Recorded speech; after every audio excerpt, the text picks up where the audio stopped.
next friend, Henry Matlock, and Jordan Martin. Case number 2022 DM 216. Patrick Blanchard appears as counsel for Henry Matlock. Mr. Matlock appears in the office of his lawyer. Jordan Martin appears apparently still representing herself.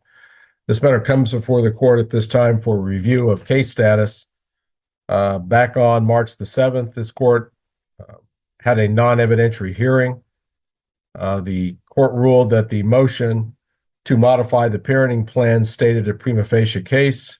The court granted as a temporary order a parenting plan with every other weekend visitation, Wednesday night start, and the court set a review hearing today.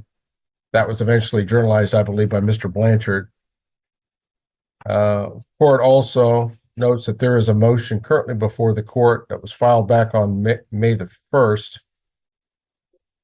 where there was a request for this court to appoint a guardian ad litem or a domestic conciliator. Mr. Blanchard, what is the current status of this matter? Yes, Your Honor. Can you hear me? I can. Okay. Yes.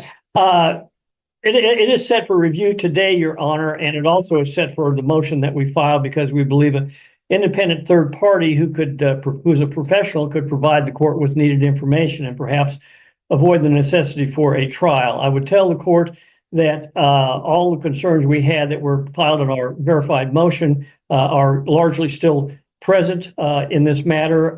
The expanded visitation that the court ordered that we started getting after the hearing on March 7th has gone reasonably well in terms of the child, my client having more access with the child. There was one, I just called it a hiccup, when my client was out in Western Kansas coming in and called Miss Martin and said he'd be just a little bit late picking up. Would his father pick up? And she didn't want to do that initially, but eventually my client's father did pick the child up. My client was going to be 15 or 20 minutes late. So that went through all right. There have been concerns about how the child is when my client picks the child up. My client reports, and his wife or fiance also reports, that the child often comes not bathed, with her hair matted, and not appropriately clothed. And especially one day when it was about 50 degrees out, she was not appropriately clothed at all. My client did say that the child is happy, comfortable, enjoys being with him and with his fiancée and with his other family members. They're all closely bonded with each other. The child has opened up to him more and more with the expanded time that he's had, which is very comforting to my client, very encouraging to him. He is very, very concerned about the arrangement that she comes from. We still believe there was one occasion when my client and his fiancée picked up the child, Lyric, in April 20th, I believe it was. And Miss Martin did have a significant odor of marijuana on her person, which caused my client concern, which caused me to then file the motion after I was given that information, filed me a motion to have an independent third party do an investigation. It is an issue. We thought we adequately prepared it for the court and provided exhibits at the last hearing on March 7th. I respect the fact that the court did deny that motion. We're kind of renewing this motion again. At that time, we did offer that we would pay for the cost of a hair follicle drug test, and that my client would also submit to a hair follicle drug test and pay for both. And we are renewing that motion, that part of the motion today on the review hearing. I would say that my client has had another child since that time, and Lyric seems to be very comfortable and happy to have another sibling in the house. That my clients have. My client, Mr. Matlock, does have appropriate housing. The child has her own room in his house. As we reported the last time, Lyric, the child, sleeps in the same bed in the same room where Miss Martin resides. There are 6 people, 5 adults and Lyric in that house.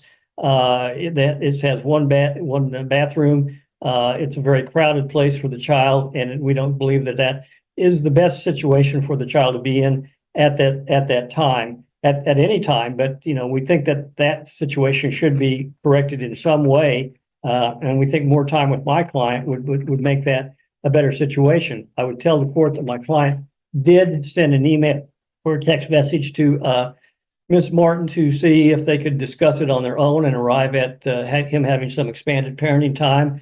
Her response, according to my client, is she said, "No, I think things are going well the way they are. So I'm not wanting to expand your time with Lyric." And so they never sat down and talked about it, which I think would have been a good idea if both parties went in with an open mind. And I understand Ms. Martin's position is that she doesn't want to give up any more time than she has to with the child. But still, I think part of the thing about a review hearing and for the court to determine how things have been going, that the parties to discuss and try to work out an arrangement on their own would be the preferred way to do that. If we have a guardian ad litem and or a domestic conciliator, they could go through the mediation process, and then if that doesn't work, then an investigation can be done, and the court would then have an independent third party who could report what that person thought, who's a professional, was in the child's best interest. So those are the things that are a great concern to us. I would tell you that, and this happened just yesterday morning when Lyric was in my client's home, and Lyric, according to my client and his fiance, said that she didn't want Lyric didn't want mom to call the police again. So Lyric would have to leave dad's house and go home, which suggests to my client, and that happened once before, and that was one of the things that spurred on the motion that we filed back and heard on March 7th. It certainly would seem that Miss Jordan is probably discussing things with Lyric that are not in her best interest. What we would propose, Your Honor, in the interim, if the court would appoint a guardian ad litem or a domestic conciliator, is that we would expand my client's parenting time to every other weekend that he has the child overnight on Sunday to Monday mornings, and he has every Wednesday night until 7:30. And we would like that expanded overnight to Thursday morning. We think this would ease the transition even more, pending the report if the court orders it. And we also would say if the court would grant our motion to have hair follicle drug test by both parties, that if either party tested positive for an illegal drug, that we could file an emergency motion for the court to consider that issue. So those are the things before the court today. And again, we're renewing the motion for the hair follicle drug test. All right. The current parenting plan is Henry having the child every other weekend from Friday at 6 to Sunday at 6. Yes, and sure. then every Wednesday for 2.5 hours, correct? That is correct. And then there is a specific holiday parenting plan as well in place. All right. All right, Ms. Martin, you've patiently waited for Mr. Blanchard to make his opening statement here. Do you have any response to what's being proposed? There was a lot said, but I do have a comment on the fact of the police officer. The whole incident, I'm not disclosing or talking to my 3-year-old about things that she should have no clue about or is going to be confused about.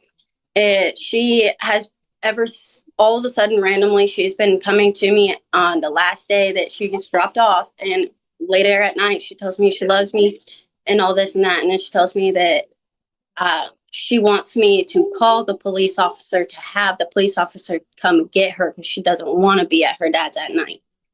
She wants to sleep with me. But I tell her that we can't do that, and that's you have to be with your dad, and your dad wants to spend time with you on the weekends. And I'm not doing anything wrong. I'm not discussing or disclosing anything with her that I should not be, or that's above her age level. Where would she get the idea that a police officer can come get her and take her away from her dad? Because that one time that we went, that I had to call the cops to get her back. I don't know why and where, but she tells me pretty frequently that she loves her dad, but she doesn't like staying the night there. She tells me, "I cry for you all night, Mom." I tell her, "I'm sorry. There's nothing I can do."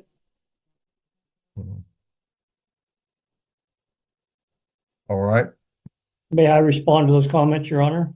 You may. Yeah, thank you. The whole thing was started because she called the police because there wasn't any specific parenting plan in place at the time, and she did call it for a welfare check. And then the police officer did say that there was nothing wrong, but he said, let the mother have the child for a moment. And then the mother would not, Ms. Martin would not let the child come back to my client, even though they had been following a de facto schedule. There was nothing in a written order as to what a specific parenting time was. And the officer said, I'm sorry, this is a civil matter. If you don't have it on paper that you have this specific time, there's nothing I can do about it. That's what it is. And it was an inappropriate call from our position with regard to the time that she called the police and was out of anger on Miss Martin's part because she wanted the child back and it wasn't her time to go back under the de facto plan. One thing that's just telling by her comments about the child, and my client would say the child does not cry overnight when she spends Friday night overnight and Saturday night overnight, that the child is very comfortable and happy there. So he doesn't know what that's about, but we have people there that can testify that that is not the issue when the child is there. And the people would testify as to what I've already described to the court today as to how comfortable and happy the child is there. But the one telling thing that Ms. Martin said in her response to my opening argument was that the child wants to come back and sleep with me, which confirms that the child who is 3 years old going on 4, it continues to sleep in the same bed with her mother, which we think that is a concern for the development of a child over time. So with that said, Your Honor, we ask the court to rule on the arguments we made in the motion and the review hearing today. All right. Before the court would consider the appointment of a guardian ad litem, the parties would have to commit to providing sufficient funds into, say, Mr. Blanchard's client trust account that would of at least $1,000. It would be very difficult for a guardian ad litem to do their job without at least that much time involved in investigation and report writing and the like. And even that is a very conservative amount. Could your client commit to the $500 necessary to deposit for that purpose, Mr. Blanchard? Yes, Your Honor. And I trust Ms. Martin, you could do the same? No, I couldn't. Okay, are you working currently? I am, but I'm trying to get out on my own. Okay, well, all right. Your Honor, my client would upfront $1,000, so Ms. Martin's portion would be paid, and reserve the issue about any reimbursement. Understood, and I think that's a fine gesture on his part to do that, Mr. Blanchard. Who would you propose be appointed as guardian ad litem in this case? There's a couple of names in mind, but I don't remember her name. It's Sharon. I think you've used her before. Is it Sharon Leal? There's somebody in Butler County that I think does a very nice job. And her name you're talking about Susan Locke? Susan Locke, that's it. Yes, Your Honor. Or Josh Andrews. I've used Josh before too. All right. Would be comfortable with the appointment of Susan Locke, but Mr. Blanchard, if you will check with Ms. Locke to make sure she's available to perform this task. Okay. And if she's not, with an appointment of Josh Andrews, would that be appropriate with the court if Susan is not available? It would be if he would commit to being available for this purpose. Okay.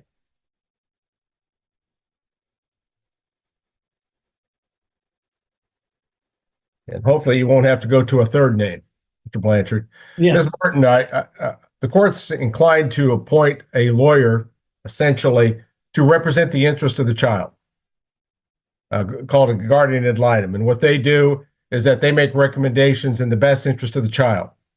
They're a neutral. They don't represent you. They don't represent Mr. Matlock. They represent the child's interests. Okay. So they would do an investigation. I would expect you to cooperate with whatever questions the guardian ad litem has. If they need documentation from you, whatever it might be. They may even come out and want to do an inspection of your premises. And the court would expect that you'll cooperate with that as well, if that is requested. And then this person would make an independent recommendation to the court as to what's in the best interest of your child, which the court would put some weight on. It may or may not be controlling, but the court would certainly consider the recommendations of this third-party attorney who's representing the interest of your child. And Susan Locke will be the first one to be approached, and then Josh Andrews after that. And you'll journalize this guardian ad litem order, Mr. Blanchard? Yes, I will, Your Honor. Mr. Matlock, the commitment's been made that you'll deposit $1,000 for this purpose in your attorney's client trust account. Mr. Blanchard, my policy is you don't disperse money out of that account without a specific order of authorization from this court. Okay, yes, Your Honor, I understand that. All right. May I ask about the request to expand his parenting time and the, with regard to overnight on Sundays on his alternating weekends and overnight on Wednesdays, when he has the child during the week? Ms. Martin, I don't know that you specifically addressed that.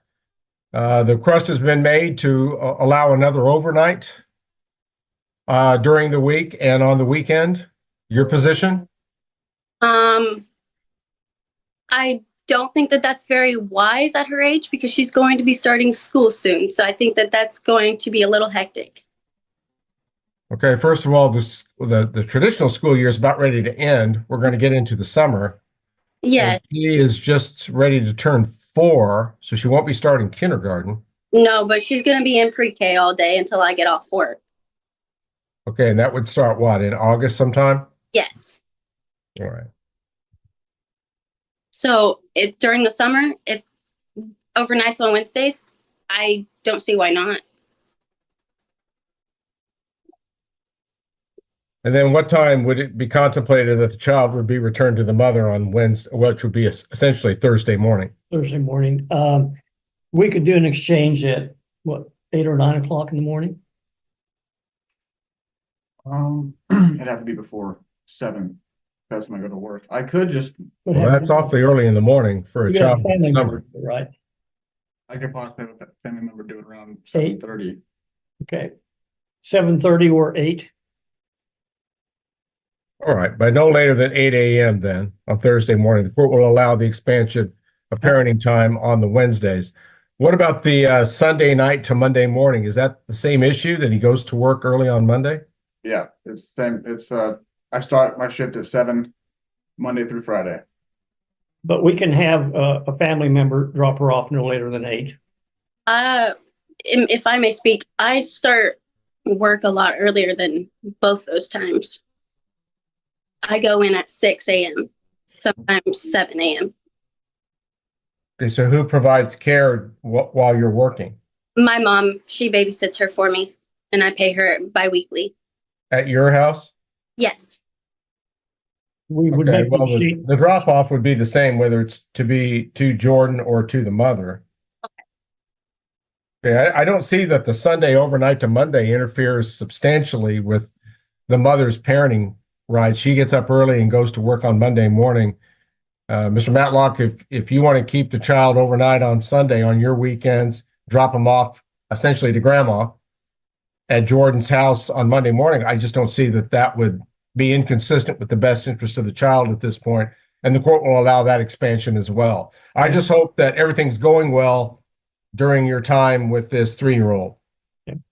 And Your Honor, one last time, and I want to belabor the point, but with regard to the hair follicle drug test, has the court changed its mind at all from its initial order? No. All right, thank you. Court still declines to order drug testing in this case. Okay, I'll prepare the order as you have specified, Your Honor, and I'll submit it pursuant to Supreme Court Rule 170. With regard to the specific order, can I put that in, that will I have to contact you to disperse money to the guardian ad litem, or can I put that in the order that with the guardian ad litem's request, I'm authorized to disperse money to the guardian ad litem? Yes, either the guardian ad litem can make the request to the court, or you can on the guardian ad litem's behalf. I just want to make sure that there is court-ordered authorization for any disbursements from that fund. All right, I'll include that in the order, Your Honor. Thank you. Please do, Mr. Blanchard. I want to set this case for a review hearing. I don't want to lose track of it. And I want to monitor progress. So what would the time frame that you would anticipate, Mr. Blanchard, to get this order done? Perhaps Ms. Locke on board, let her to do her work, and perhaps be in a position to be able to report back to the parties and the court. I would think 60 days? Yes, Your Honor, that would be fine. All right. So we'd be looking at sometime in July, is that correct, Your Honor? Yes.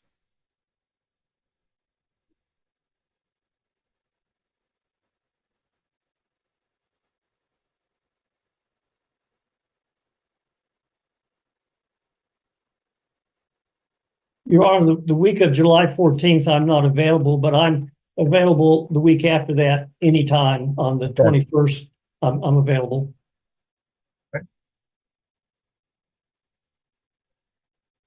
Monday, July 21 at 11 o'clock a.m., counsel?